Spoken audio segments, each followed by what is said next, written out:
എല്ലാവർക്കും നമസ്കാരം. ആകാശഗംഗ എന്ന നമ്മുടെ യൂട്യൂബ് ചാനലിലേക്ക് എല്ലാവർക്കും സ്വാഗതം. 2024 ഫെബ്രുവരി മാസം വിശാഖം അവസാനത്തെ കാൽഭാഗം അനിഴം തൃക്കേട്ട നക്ഷത്രങ്ങൾ വരുന്ന വൃശ്ചികക്കൂറുകാർക്ക് എങ്ങനെയുണ്ട് എന്ന് നോക്കാം. ഞാനിവിടെ പറയുന്നത് ഫെബ്രുവരി മാസം ഗ്രഹങ്ങൾ ചാരവശാൽ വൃശ്ചികക്കൂറുകാരുടെ വിവിധ ഭാവങ്ങളിൽ നിൽക്കുമ്പോഴുള്ള ചാരഫലമാണ്. ഇത് പൊതുവായി വരുന്ന ഫലനിർണ്ണയമാണ്, അല്ലാതെ ഓരോ വ്യക്തികളുടെയും ജാതക വിവരണമല്ല. ഓരോ വ്യക്തികൾക്കും ഗ്രഹനില അനുസരിച്ചുള്ള ഭാവാധിപൻ്റെ ദശാകാലമനുസരിച്ചാണ് അനുഭവങ്ങൾ വന്നു ചേരുക.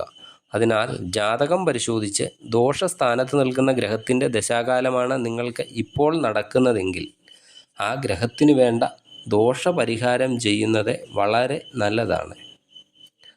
ദശാകാലം ഗുണകരവും മാസഫലം മോശവുമാണെങ്കിൽ സമ്മിശ്ര ഫലമായിരിക്കും ജീവിതത്തിൽ അനുഭവപ്പെടുക. വൃശ്ചികക്കൂറുകാർക്ക് തൊഴിൽപരമായി അനുകൂലമായ കാലമാണ്. കർമ്മരംഗത്ത് നല്ല നേട്ടങ്ങൾ ഉണ്ടാക്കാൻ സാധിക്കുന്നതാണ്. മേലധികാരികളുടെ കനിവ് നല്ലതുപോലെ നേട്ടങ്ങൾ ഉണ്ടാക്കാൻ നിങ്ങളെ സഹായിക്കുന്നതാണ് ഫെബ്രുവരി മാസത്തിൽ. തൊഴിൽ സംബന്ധിച്ച് ദൂരയാത്രകളും അതുപോലെ അന്യദേശവാസവും ഒക്കെ ഉണ്ടാകുന്നതാണ്. സഹപ്രവർത്തകരെ അത്ര അങ്ങ് കണ്ണടച്ച് വിശ്വസിക്കരുത്. പുതിയ കടമകളും ഉത്തരവാദിത്തങ്ങളും ഒക്കെ തൊഴിൽ സ്ഥലത്ത് നിങ്ങളെ തേടി വരുന്നതാണ്. അതുപോലെ മുൻകോപവും പിടിവാശിയും അല്പം നിയന്ത്രിക്കണം, അല്ലെങ്കിൽ അത് മറ്റുള്ളവരുടെ അതൃപ്തി നിങ്ങളിൽ ഉണ്ടാക്കുന്നതാണ്. മുടങ്ങിക്കിടന്നിരുന്ന തൊഴിൽ സംരംഭങ്ങളൊക്കെ വളരെ കാര്യക്ഷമതയോടെ പ്രവർത്തിപ്പിച്ച് കൊണ്ടുപോകാൻ ഈ മാസം നിങ്ങൾക്ക് സാധിക്കുന്നതാണ്. പുതിയതായി തൊഴിൽ അന്വേഷിക്കുന്നവർക്ക് അനുകൂല സമയം തന്നെയാണ്. അതുപോലെ വിദേശ ജോലിക്കൊക്കെ ശ്രമിക്കുന്നവർക്കും വിദേശ ജോലി ലഭിക്കുന്നതാണ്. ബിസിനസ്സുകാർക്ക് നല്ല അഭിവൃദ്ധി ഉണ്ടാകുന്ന മാസമാണ് ഫെബ്രുവരി മാസം. ക്രയവിക്രയങ്ങളിലൂടെയൊക്കെ നേട്ടം ഉണ്ടാക്കാൻ പറ്റുന്നതാണ്. ബിസിനസ്സിൽ തടസ്സങ്ങളൊക്കെ ഉണ്ടായാലും അതിനെയൊക്കെ വളരെ തന്ത്രപരമായി നേരിടാൻ നിങ്ങൾക്ക് ഫെബ്രുവരി മാസത്തിൽ സാധിക്കുന്നതാണ്. ധനപരമായി നോക്കുകയാണെങ്കിൽ ധനപരമായി അല്പം ശ്രദ്ധയോടെ പോകേണ്ട മാസമാണ് ഫെബ്രുവരി മാസം. ദീർഘവീക്ഷണമില്ലാതെ തുടങ്ങിവെച്ച ചില കാര്യങ്ങളൊക്കെ നിങ്ങൾക്ക് ധനനഷ്ടത്തിന് ഇടയാക്കുന്നതാണ്. അതുപോലെ വസ്തുവകകളൊക്കെ വാങ്ങാനുള്ള ഭാഗ്യവും കാണുന്നുണ്ട്. പൂർവിക സ്വത്തുക്കളൊക്കെ കൈവശം വന്നു ചേരുന്നതാണ്. അതുപോലെ പണം കടം കൊടുക്കുമ്പോഴും പണം കടം വാങ്ങുമ്പോഴുമൊക്കെ അല്പം ശ്രദ്ധിക്കേണ്ടതാണ്. വരവും ചിലവുമൊക്കെ ഫെബ്രുവരി മാസത്തിൽ തുല്യമായിരിക്കും. അനാവശ്യമായ കാര്യങ്ങളിലൊക്കെ ചിലവുകളും ഉണ്ടാകാം. വിദ്യാർത്ഥികളും നല്ല ശ്രദ്ധയോടെ പോകേണ്ട സമയമാണ്.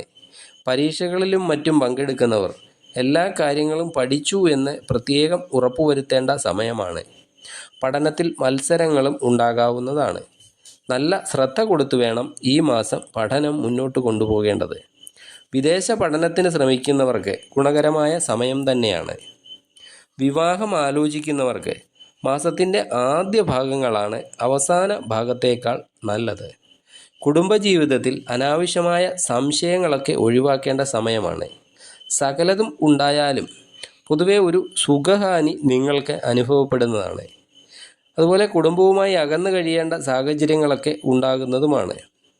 ഏതെങ്കിലും ബന്ധുവിൻ്റെയോ അല്ലെങ്കിൽ സുഹൃത്തിൻ്റെയോ ഒക്കെ വിയോഗം മനസ്സിന് വിഷമം ഉണ്ടാക്കുന്നതുമാണ്. കോപം നല്ലതുപോലെ നിയന്ത്രിക്കേണ്ട സമയമാണ്. ശത്രുക്കളുടെയൊക്കെ കുതന്ത്രങ്ങളെയൊക്കെ പരാജയപ്പെടുത്താൻ കഴിയുന്നതാണ്.